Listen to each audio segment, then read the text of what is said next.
अच्छी ईमानदार गाय थी जिसका नाम रूपा थी। रूपा सुबह और शाम मिलाकर 20 लीटर दूध देती थी। शिवा हर रोज उसी दूध को घर घर जाकर गांव में बेचता था। कुछ दिन गुजरने के बाद रूपा एक बछड़े को जन्म देती है। तभी शिवा ने बोला, कितना प्यारा बछड़ा है रूपा, इसके बाद सारा दूध तुम्हारे बछड़े को ही मत दे देना, मेरे लिए भी कुछ छोड़ना। जरूर मालिक, मानता हूँ कि वो मेरा बछड़ा है, लेकिन ये तो तुम्हारी और मेरे जीने का सवाल है। एक दिन शिवा ने दूध निकालकर एक जगह रखा और बाद में आकर बेचने के लिए जाने वाला था। जब शिवा वापस आया, एक हंडी में दूध कम था। वह हैरान हो गया और इधर उधर देखा। वहां पर तो रूपा और उसके बछड़े के सिवा कोई भी नहीं था। जब भी शिवा दूध निकाल कर रखता था, आधा दूध गायब हो जाती थी। तभी शिवा ने ऐसा सोचा, जब से ये रूपा बछड़े को जन्म दिया है, तब से दूध आधा तो गायब हो रहा है। कहीं ये दूध बछड़ा तो नहीं पी रही है? इसकी वजह से मुझे बेचने के लिए कुछ भी नहीं बच रहा है। ऐसा सोचकर शिवा बछड़े को रूपा से दूर और दूध से दूर बांधकर रखना शुरू कर दिया। इसकी वजह से रूपा बहुत उदास रहने लगी। कुछ दिन गुजरने के बाद रूपा ने शिवा से ऐसा बोली, मालिक, आपने मेरे बेटे को मुझसे छीन लिया है, क्या मैं उसका कारण जान सकती हूँ? अरे रूपा, तुम्हारी बछड़ा सारा दूध पी रहा है और मुझे बेचने के लिए कुछ भी नहीं बच रहा है। मेरा आमदनी भी कम हो गया है, इसीलिए मैं तुमको और उसको अलग रख रहा हूँ। लेकिन मालिक, मेरा बछड़ा तो ज्यादा दूध नहीं पी रहा है, आपको देखना है तो देख लीजिए। रूपा की दर्द भरी बातें सुनकर शिवा को एक आइडिया आता है। अगले दिन जहाँ वह दूध रखता है, वहाँ पर एक सीसीटीवी का आयोजन करने के लिए सोचता है। अगले ही दिन एक सीसी कैमरा लगवाता है। उसी दिन वह दूध निकालकर कैमरे के सामने रखता है। जब थोड़े देर के बाद आया तो देखा कि दूध कम हो गया। तुरंत वह जाकर सीसीटीवी में देखता है। ओहो, तो ये बात है, मेरा दूध कुछ बिल्लियां आकर पी के जा रहे हैं। मैं अनजाने में रूपा के बछड़े को दोषी माना है। इस बिल्लियों को तो मैं सबक सिखाऊंगा। तब से शिवा ने रूपा और उसके बछड़े को एक ही साथ बांधने लगा और बिल्लियों को सबक सिखाने के लिए एक बड़े कुत्ते को पालना शुरू कर दिया। तब से रूपा और बछड़ा भी खुश और शिवा का दूध का व्यापार भी खूब चलने लगा। कटघोड़ा और शेर। एक घने जंगल में एक बहुत बड़ा शेर रहा करता था। पूरे जंगल में उसका राज था। हर कोई उसे डरा करता था। सभी जानवर उस जगह जाया भी नहीं करते थे जहाँ शेर शिकार करता था। एक दिन शिकार के दौरान शेर को एक बड़ा सा हिरन मिला। उसे खाते वक्त एक बड़ी सी हड्डी शेर के गले में जाकर फंस गई। अरे ये क्या? इतनी बड़ी हड्डी मेरे गले में फंस गई। क्या करूं? कोई है? मेरी मदद करो, मदद! शेर जोर जोर से चिल्लाने लगा।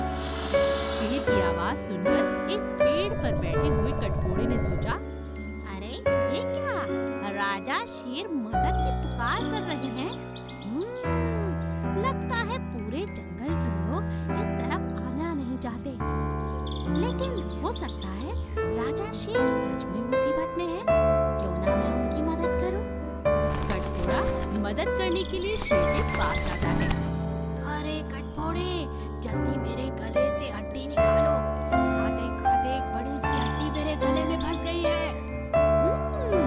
ऐसी बात है राजा जी, तो मैं अभी निकाल देता हूँ, मगर आप वादा कीजिए कि कल से आप जो भी शिकार करेंगे उसका एक हिस्सा मुझे देंगे। राजा ने बहुत सोचा और कहा, हाँ ठीक है, मगर जल्दी करो।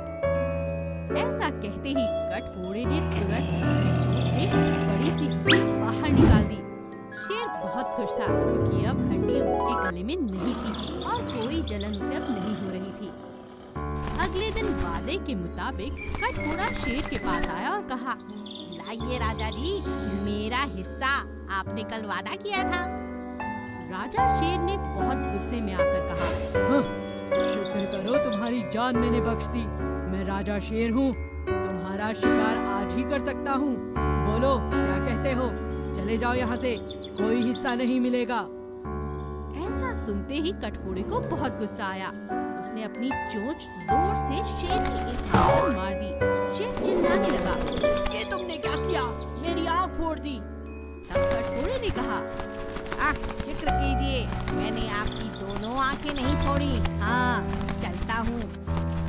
ऐसा कहकर कटघोड़ा वहाँ से चला गया और शेर शर्मिंदा होकर अपनी आंख पकड़कर बैठ गया। एक समय की बात है, एक जंगल में मिंटू नाम का सियार रहा करता था। वह बहुत शैतान और चालाक था। उसे बाकी जानवरों को तंग करना बहुत पसंद था।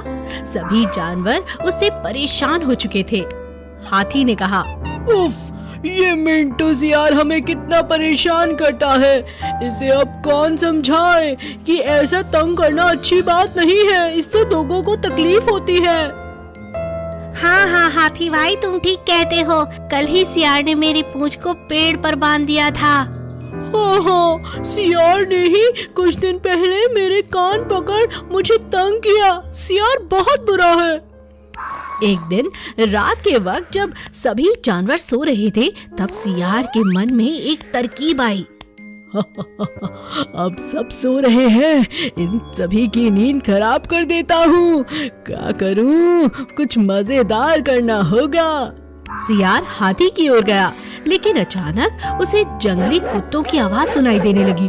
अरे नहीं, ये जंगली कुत्ते कहाँ आ गए? भागो भागो, जान बचाकर भागो।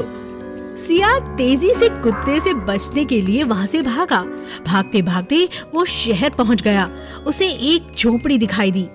अंधेरे के कारण जब वो झोपड़ी में गया तो वहाँ नीले रंग से भरी हुई एक बाल्टी में डूब गया। कुत्तों ने सियार को ढूंढने की बहुत कोशिश की, लेकिन वो ढूंढ नहीं पाए। अगली सुबह जब सियार बाल्टी से बाहर निकला और वापस पहुंचा जंगल, तो लोगों ने देखा कि वो बिल्कुल नीला हो चुका था और वो लोग सियार को देखकर भाग रहे थे। अरे, ये सभी मुझे देखकर क्यों भाग रहे हैं? मैंने ऐसा क्या कर लिया?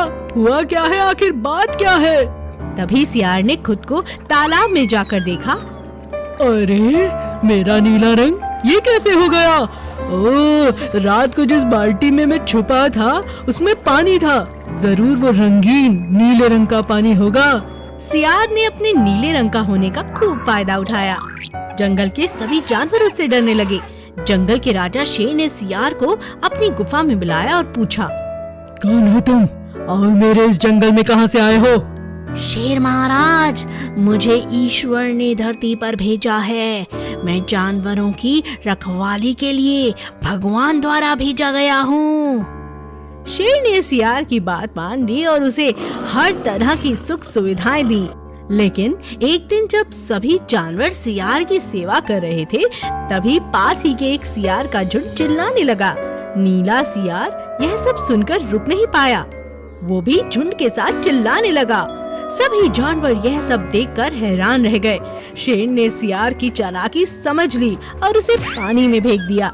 सियार के ऊपर लगा नीला सारा रंग उतर गया और जानवरों को पता चल गया कि ये और कोई नहीं, अपना ही सियार है जो नीला सियार बनकर सबको धोखा दे रहा था। एक जंगल में बिल्लू नाम का चूहा रहा करता था। उसे खाने पीने का बहुत शौक था। वो हर वक्त खाता ही रहता था।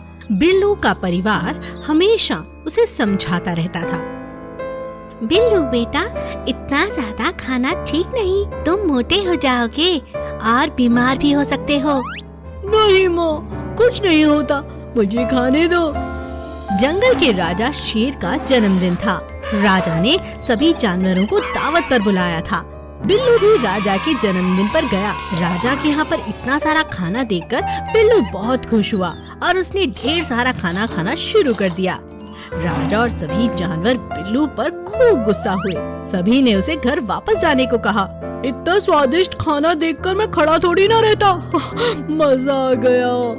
बिल्लू के खाने की आदत बिल्कुल नहीं गई। वह धीरे धीरे मोटा होता चला गया। एक दिन बिल्लू के दोस्त ने उसे खेतों में उगे गन्ने की चोरी करने के लिए बुलाया। अरे वाह, गन्ने के खेत में तो खूब मजा आएगा, मीठे मीठे गन्ने खाएंगे। बिल्लू और उसके दोस्त ने गन्ने तो तोड़ लिए, लेकिन बिल्लू वहाँ खड़ा खड़ा गन्ने खाता रहा और उसका दोस्त वहाँ से जाना चाहता था। उसने कहा, अरे बिल्लू जल्दी आओ, यहाँ खड़े रहना बिल्कुल भी तुम्हारे लिए ठीक नहीं, हमें यहाँ से जाना होगा। बिल्लू ने अपने दोस्त की बात नहीं सुनी और वहीं खड़ा खड़ा गन्ने खाता रहा। कुछ ही देर में एक बिल्ली वहाँ पहुँची। बिल्लू बिल्ली को देखकर भागने लगा, लेकिन इतना सारा खाने के बाद वो भाग ही नहीं सका। बिल्लू बड़ी कोशिश करने के बाद एक झाड़ के पीछे जाकर छुप गया और बिल्ली को चकमा दे दिया।